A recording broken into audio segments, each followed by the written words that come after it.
Baiklah, kita masuk ke model RAP. RAP singkatan dari Rational Unified Process. Rational Unified Process adalah suatu kerangka kerja proses pengembangan perangkat lunak yang iteratif yang dibuat oleh Rational Software, suatu divisi dari IBM sejak 2003. RAP bukanlah suatu proses tunggal dengan aturan yang konkret, melainkan suatu kerangka proses yang dapat diadaptasi dan dimaksudkan untuk disesuaikan oleh organisasi pengembang dan sistem proyek perangkat lunak yang akan memilih elemen proses sesuai dengan kebutuhan mereka. Penerapan tahapan metodologi pengembangan perangkat lunak dengan menggunakan RUP. Metode Rational Unified Process RUP merupakan metode pengembangan kegiatan yang berorientasi pada proses. Dalam metode ini terdapat 4 tahap pengembangan perangkat lunak, yaitu Inception. Pada tahap ini pengembang mendefinisikan batasan kegiatan, melakukan analisis kebutuhan user, dan melakukan perancangan awal perangkat lunak atau perancangan arsitektur dan use case. Pada akhir fase ini, prototipe perangkat lunak versi alpha harus sudah rilis.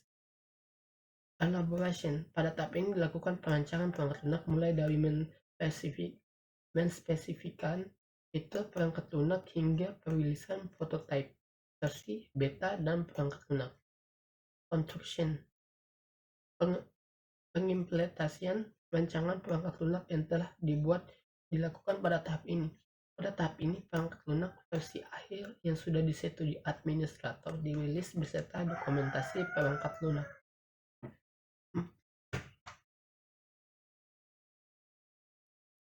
4. Transition.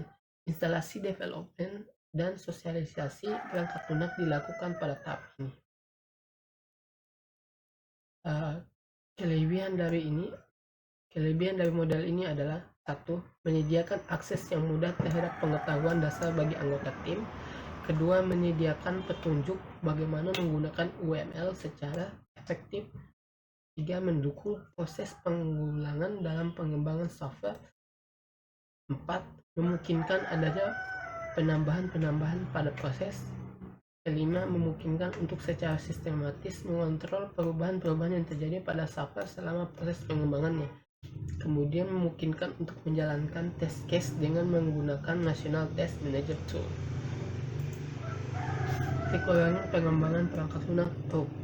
Metode ini hanya dapat digunakan pada pengembangan perangkat lunak untuk berorientasi objek yang berfokus pada UML Unified Modeling Language. Kedua, membutuhkan waktu yang cukup lama dibandingkan XP dan Sperm.